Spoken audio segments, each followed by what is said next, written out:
AISF జిల్లా ప్రధాన కార్యదర్శి షేక్ మస్తాన్ షరీఫ్ అధ్యక్షతన విద్యార్థి యువజన సంఘాలపై పెడుతున్న అక్రమ కేసులకు నిరసనగా నిరుద్యోగులకు నిరుద్యోగ భృతి ఏర్పాటు చేయాలని, అర్హత కలిగినటువంటి నిరుద్యోగులకు ఉద్యోగ అవకాశాలు కల్పించడం కోసం ప్రతి నియోజకవర్గ సెంటర్లో ఒక స్కిల్ డెవలప్మెంట్ సెంటర్ను ఏర్పాటు చేయాలని వివిధ అంశాలపైన స్థానిక రామకోటయ్య భవనం నందు రౌండ్ టేబుల్ సమావేశాన్ని ఏర్పాటు చేశారు. ఈ సమావేశంలో ఏఐవైఎఫ్ నెల్లూరు జిల్లా ప్రధాన కార్యదర్శి మున్నా, వైఎస్ఆర్ విద్యార్థి విభాగం జిల్లా అధ్యక్షుడు ఆశ్రిత్ రెడ్డి, వైఎస్ఆర్ యువజన విభాగం జిల్లా ఉపాధ్యక్షులు గుంటక వంశీ, కాంగ్రెస్ పార్టీ జిల్లా కార్యదర్శి సంజయ్, ఎన్ఎస్యుఐ జిల్లా అధ్యక్షులు రాజా, ఏఐఎస్ఎఫ్, ఏఐవైఎఫ్, వైఎస్ఆర్ పార్టీ విద్యార్థి యువజన విభాగ నాయకులు, కాంగ్రెస్ పార్టీ విద్యార్థి యువజన సంఘాల నాయకులు తదితరులు పాల్గొన్నారు.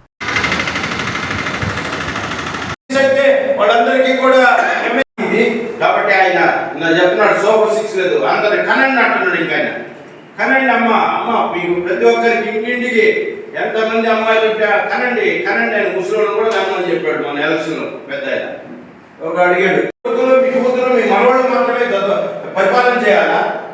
కాబట్టి ఇదంతా ప్రధానంగా మీ విద్యార్థి సంఘాలు ఎవరైనా కానీ మీరంతా భవిష్యత్తు ఉన్నవాళ్ళు కానీ మీ అందరూ చెప్పిన మాట ఏంటంటే అందరూ కలిసి మీరందరూ అంటే మీ మీద బాధ్యత కాదు. కమిటీ ముఖ్య ఉద్దేశం ఏంటంటే ఉన్న ఎన్డీఏ ప్రభుత్వం ఎన్నికల ముందు ఇచ్చిన హామీలు నిలబెట్టుకోవాలని చెప్పి అనేక వాగ్దానాలు చేసి అధికారులు వచ్చిన తర్వాత వాగ్దానాలని గంగలో తొక్కి ఈరోజు వీళ్ళు కొత్తగా సూపర్ 6 అమలు అయిపోయిందని చెప్పి వాళ్ళకి పండుగలు చేసుకొని 100 రోజుల పండుగ చేస్తున్నారు. సూపర్ 6 హామీ పూర్తి అని చెప్పి ఒక సభ పెట్టుకున్నారు.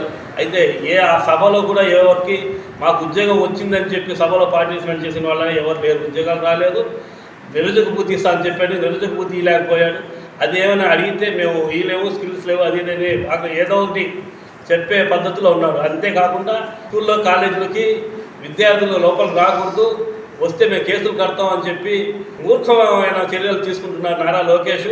దీనిపైన ఖండిస్తూ విభజన విద్యార్థి సంఘాల ఆధ్వర్యంలో జేఏసీ ఏర్పాటు చేస్తున్నాం.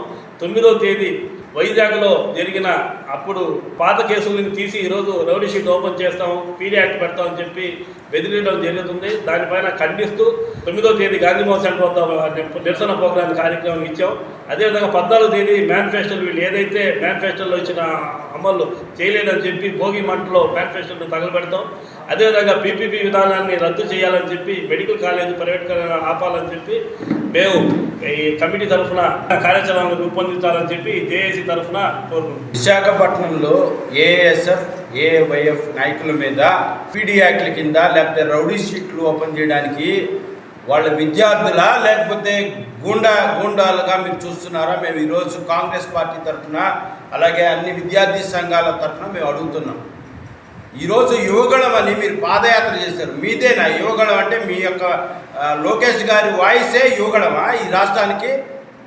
ఈరోజు మేము తెలుగుదేశం పార్టీని ఒకటే క్వశ్చన్ అడుగుతున్నాం. అనేక మంది యూనివర్సిటీల్లో, కాలేజీల్లో విద్యార్థి నాయకుల్ని ఈరోజు ఏ కాలేజీలోకి కూడా ప్రవేశింపనీయకుండా అడ్డగోలుగా మీ ఇష్టానుసారంగా ప్రైవేట్ వాళ్ళకి, కార్పొరేట్ వ్యక్తులకి వాళ్ళకి ఊడిగం చేస్తూ వాళ్ళ కాలేజీలకి మద్దతు పలుకుతూ అక్కడ ఎవరైనా విద్యార్థులు చనిపోయినా, వాళ్ళ హాస్టల్లో ఇబ్బందులున్నా ఏ విషయం కూడా ఎవరు చెప్పుకోనికుండా నిర్బంధం చేయడానికి మీరు ట్రంప్ యొక్క పాలసీని మీరు అనుసరిస్తున్నారా అని మేము ఈరోజు కాంగ్రెస్ పార్టీ తరఫున ప్రశ్నిస్తున్నాం.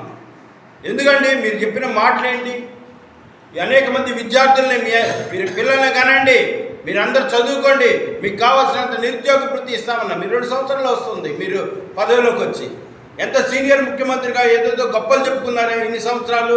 మీరు విద్యార్థి దశ నుంచి రాలేదా? విద్యార్థి దశ నుంచి విద్యార్థి నాయకుడిగా ఈరోజు ముఖ్యమంత్రి స్థానంలో కూర్చున్నా మీరు విద్యార్థుల హక్కులను ఎలా కాలు రాస్తారని మేము ఈరోజు ప్రశ్నిస్తామన్నాం. కాబట్టి లోకేష్ గారు, మీరు విద్యార్థి దశ నుంచి విద్యార్థి సంఘాల నుంచి వచ్చినోడు కాదు, మీరు వారసత్వ రాజకీయాలు నడుపుతున్న వ్యక్తి కాబట్టి విద్యార్థుల యొక్క బాధ్యత తెలుసుకోండి. విద్యార్థుల నాయకులు ఈరోజు కుటుంబాలను వదిలి విద్యార్థుల హక్కుల కోసం పోరాడుతుంటే ఈరోజు వారిని నిర్బంధించడం, అక్రమంగా అన్యాయంగా కేసులు పెట్టడం. ఏమన్నా పాకిస్తాన్లో ఉన్నామండి?